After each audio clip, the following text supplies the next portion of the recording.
Hey everyone, welcome back for another deep dive. We love getting into some serious, fascinating topics. And today we're going to be tackling romance and joy as we age. I mean, it's something we all think about, you Yeah. know? How do we keep those sparks flying and how do we just feel happy as we get older? And lucky for us, we've got two fantastic articles by the one and only Tina Fey. One's all about keeping romance alive, and the other digs into finding happiness as we get older. And let me tell you, she does not hold back some seriously good advice in here. Yeah, what really stood out to me was how Tina kind of connects these two ideas, like keeping the romance going Yeah. and just feeling generally happy. They're not Or- totally separate things in her mind. It's like she's saying you can't have one without the other. Totally. And the first thing that jumped out at me, I mean, she really hammered this home, was fighting routine, especially when it comes to romance. Like she's saying routine is the kiss of death. And it makes sense, right? Like think about it. Routine kills novelty, and novelty is like the fuel for excitement. Mm. When we get stuck in that rut, our brains just stop producing those feel-good chemicals, like dopamine. And those are the things that make us feel excited and attracted to our partners. Oh, absolutely. And she actually tells this really funny story about surprising her husband with like a romantic evening. But it wasn't anything crazy, just something small to break up the monotony. And it got me thinking, what are some other ways we can shake things up? Yeah. Especially in a long-term relationship where it's easy to fall into those routines. Oh, that is such a good question. I mean, we all know the typical date night ideas, dinner Yeah. movies, but what about something completely out of the box? Yeah. Like what if you tried a new activity together, something that pushes both of you out of your comfort zones? Ooh, I love that. Like taking a pottery class or learning to salsa dance, anything that gets those creative juices flowing and lets you see your partner in a whole new light. Exactly. It's all about rediscovering each other, remembering why you fell in love in the first place. Okay, so this next one kind of threw me for a loop at first, but Tina says that letting go of grudges is super important, not just for happiness, but for a successful romantic relationship as well. And at first I was like, wait, what does holding on to anger have to do with romance? Well, she makes this really interesting point in the romance article that holding on to all that resentment Yeah. is like building a wall between you and your partner. You might think you're punishing them, but in reality, you're just blocking yourself from intimacy and connection. Yeah, it's almost like you're holding yourself hostage to the past, preventing yourself from experiencing the joy and love that's right there in front of you. Absolutely. And she acknowledges that forgiving someone, especially when they've really hurt you, is incredibly difficult. But she also says that forgiveness isn't about saying what they did was okay. It's about freeing yourself Hmm. from the burden of that resentment. It's such a powerful shift in perspective, right? It's not about them, it's about choosing your own peace of mind. Yeah. I think we've all felt that sense of freedom that comes with finally letting go of old hurts. It really is like a weight lifted off your shoulders, a chance for a fresh start. So, both articles really stress the importance of self-care, but I noticed Tina kind of approaches it from different angles in each article. In the romance piece, it's all about feeling attractive and confident, which totally makes sense. But in the happiness article, it's more about overall well-being, like taking care of yourself mentally and physically. That's a really sharp observation, and I think it highlights a big point that she's making in both articles. Taking care of yourself is an investment in all your relationships, not just the romantic ones, but all of them. Totally. And she tells this story about a time when she was so busy taking care of everyone else that she completely neglected herself. She was running on fumes, feeling resentful, and it affected all her relationships. That's so relatable though, right? We think we're being selfless by putting everyone else's needs before our own, but it can backfire big time if we're not taking care of ourselves too. Exactly. You can't pour from an empty cup. Yeah. If you're not taking care of yourself both physically and emotionally, it's going to show up in every part of your life. You won't have the energy or the emotional space to be a good partner, friend, or family member. Absolutely, and that's where that link between self-care and happiness really comes in. When we prioritize our own well-being, we're so much better equipped to be there for others, Hmm. to give and receive love fully, and just to experience more joy in our lives. Okay, let's talk about something both articles touch on, the importance of honesty and curiosity in relationships. It seems like Tina sees these as two sides of the same coin, right? Open communication and genuine curiosity. Absolutely. In the romance article, she talks about how avoiding those tough conversations can create a real distance between partners. But when you have open and honest communication, it creates a much deeper connection. Yeah, she says it's so important to address issues head on, not let things fester. It reminds me of that saying, sweep the dirt under the rug and you'll trip over a mountain. Uh-huh, exactly. And on the flip side, in the happiness article, she talks about staying curious about your partner, even after years together, you Hmm. know? It's about recognizing that people change and grow, and there's always something new to learn about each other. Oh, I love that it's like fighting that complacency that can creep into long-term relationships. It's so easy to assume we know everything about our partners, but Tina's challenging us to stay curious, to keep asking questions, to approach our loved ones with that sense of wonder. It's like treating each other like fascinating puzzles that we're constantly trying to solve, Yeah. rather than books we've already read and put back on the shelf. Yeah. And that's where the excitement comes from, right? That sense of discovery, that feeling of being surprised and delighted by the person you love. I love that analogy. Okay, so something else that really resonated with me is how both articles emphasize the importance of those small, everyday acts of love rather than those big, grand gestures. You know, the ones we usually associate with romance? Right? Tina really contrasts those big, showy displays of affection with those quiet, consistent acts of love that sometimes go unnoticed, but are so essential for strong connection. She talks about a time when she realized she'd stopped appreciating all the little things her husband did for her. She was so caught up in the daily grind that she forgot to express her gratitude for those simple acts of love that made their life together so special. It's a good reminder that sometimes the most meaningful expressions of love are the simplest ones. A kind word, a helping hand, a moment of shared laughter.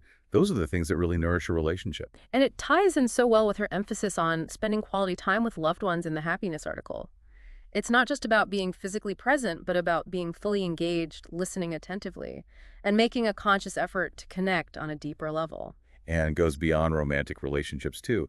Tina highlights the importance of investing time and energy in all our meaningful connections, whether as family, friends, or even colleagues.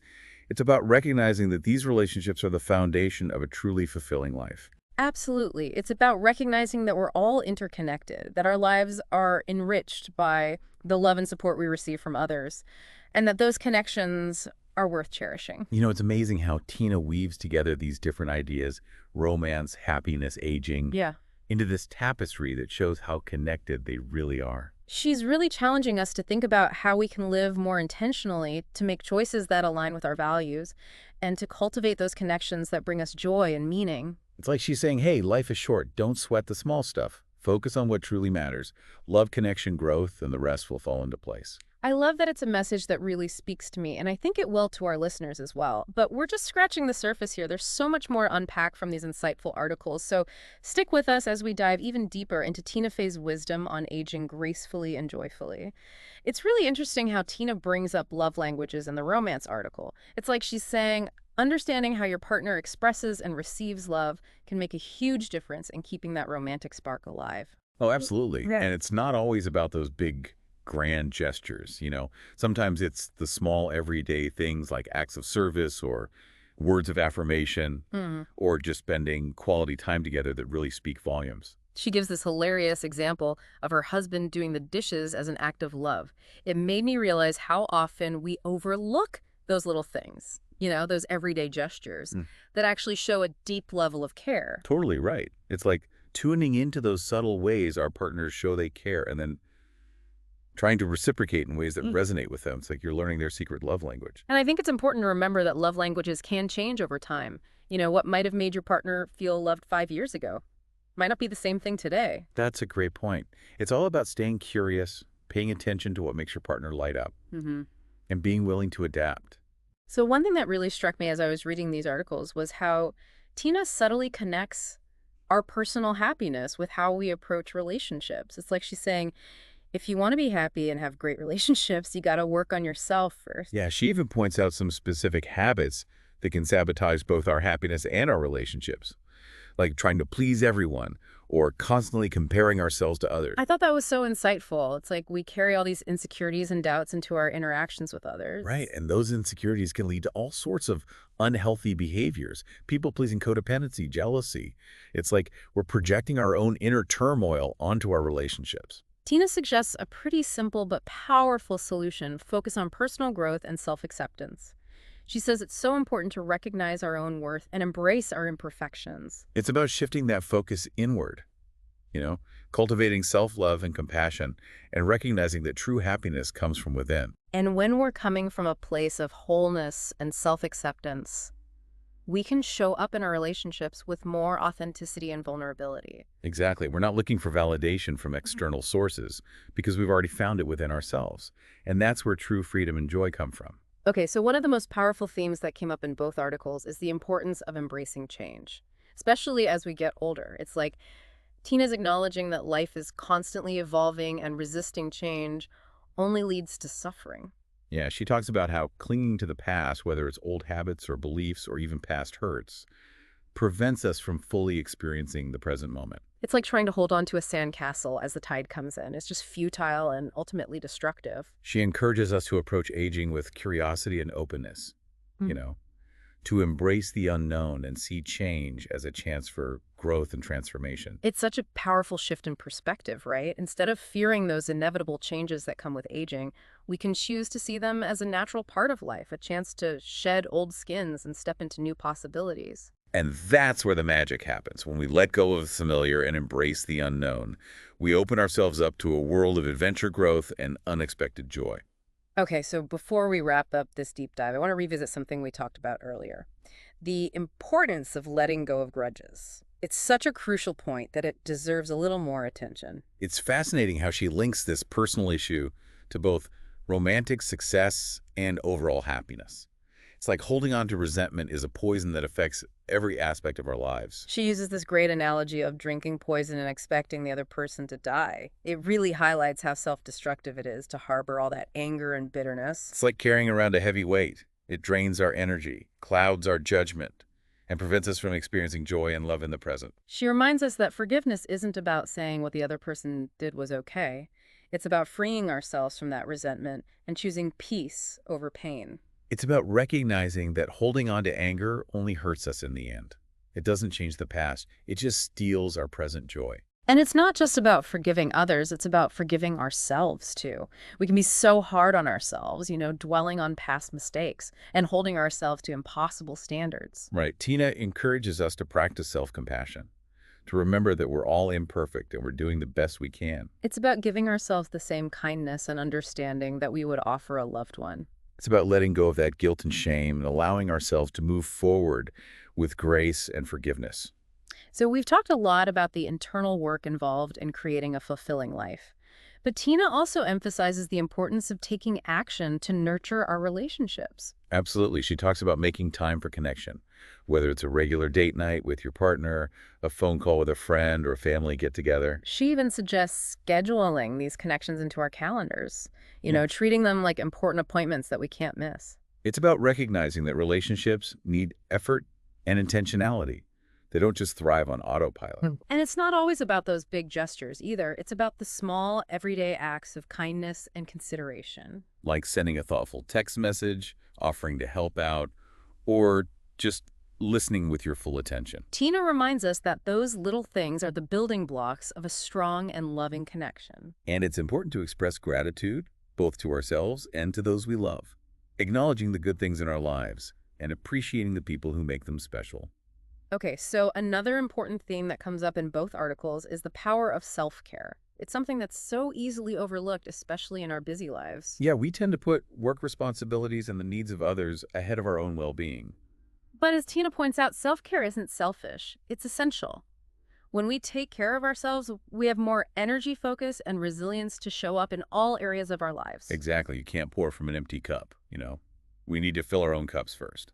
And self-care doesn't have to be about fancy spa treatments or expensive vacations. It's about making those small, consistent choices that nourish our minds, bodies, and spirits. It could be as simple as getting enough sleep, eating healthy foods, moving our bodies, spending time in nature, or doing things we enjoy. Tina talks about creating rituals and routines that support our well-being. Making self-care a non-negotiable part of our day, just like brushing our teeth or taking a shower. And it's about recognizing that self-care is an act of self-love, a way of honoring our worth and respecting our needs. Beautifully said.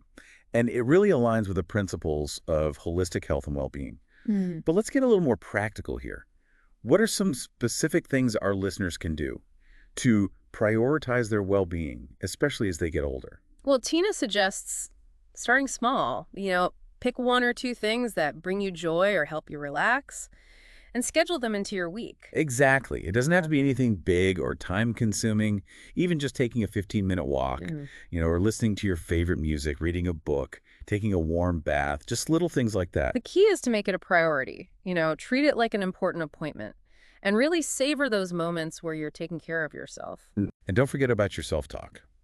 Pay attention to when you're being too critical of yourself and try to replace those thoughts with kindness and compassion. Yeah, treat yourself with the same love and respect you'd give to a good friend. And as we get older, it becomes even more important to pay attention to our physical health. Tina really emphasizes staying active, eating a healthy diet, and getting those regular checkups. Absolutely. It's about treating our bodies with care and respect. It's funny how these conversations about self-care always seem to come back to mindset. Right. It's Yeah. about cultivating a positive outlook, focusing on the good, and practicing gratitude. Tina talks about how powerful gratitude can be. It can really shift our perspective and help us appreciate all the good things in our lives. It's about choosing to focus on the blessings, big and small, instead of dwelling on what we don't have. And that can bring so much joy and contentment, even when things are tough. Okay, so we've covered a lot of ground here, from fighting routine to letting go of grudges, prioritizing self-care, understanding love languages. But there's one more gem I want to pull out from Tina's articles that really hit home for me. Oh, I'm curious. Tell me more. It's this idea of losing sight of what love really means. I think it's so easy to get caught up in the chaos of life, especially as we get older, that we forget what truly matters in our relationships. Tina actually talks about this in both articles in slightly different ways. Mhm. In the romance article, she tells this story about realizing she'd stopped appreciating all the little things her husband did for her. She was so focused on her own to-do list that she wasn't even noticing his efforts anymore. It's like she was taking his love for granted, assuming it would always be there. And I think we've all been there at some point, haven't we? We get comfortable and complacent and forget to nurture those precious connections. It's easy to fall into that trap, especially in those long-term relationships. You get used to their presence, their quirks, their love, and then you start focusing on the things that annoy you, the things you wish were different. But Tina's point is that we have a choice. We can either focus on the negative or make an effort to appreciate the good. She talks about how gratitude can transform our perspective and help us see our relationships in a whole new light. And it's not about those big, flashy gestures. It's about noticing and appreciating those small, everyday acts of love. The ones that often go unnoticed, but are so important for keeping that connection strong. Like making coffee in the morning, folding laundry, or just listening after a long day. Those little things say, I see you, I care about you, I appreciate you. And expressing that appreciation, even in simple ways, can make a huge difference. A thank you, a hug, a shared laugh, those are the things that nourish a relationship and keep that love alive. And it connects so well with what Tina says in the happiness article about spending quality time with loved ones. She makes this really powerful point about time being our most valuable resource and how we need to be intentional about how we spend it. It's not just about being physically present, it's about being fully engaged. Mm. Put down the phone, quiet the mental to-do list, and really connect with the people who matter most. It's about creating those shared experiences, those moments of laughter and connection that remind us why these relationships are so precious. And this reminds me of something Tina touches on in the romance article, the idea of love languages. Understanding how your partner expresses and receives love can really help keep that romance alive. Oh, definitely. And it's important to remember that those love languages can change over time, too. What worked 5 years ago might not work today. So it's about staying curious, paying attention, and adapting as needed. Exactly. It's like a dance, Yeah. a constant process of discovery and adaptation. So as we wrap up this deep dive, I think it's safe to say Tina Fey has given us a lot to think about.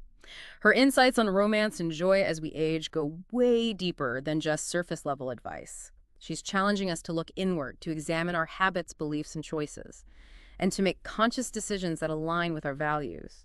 She's reminding us that happiness isn't a destination, it's a journey, and that the quality of our lives is tied to the quality of our relationships, both with ourselves and with others. And she encourages us to embrace change, to see aging not as a decline, but as an opportunity for growth and new discoveries. So for our listeners, the takeaway is this: don't let life pass you by, nurture your relationships, prioritize your well-being, embrace change, and never stop exploring the depths of your own heart and the hearts of those you love. Beautifully said.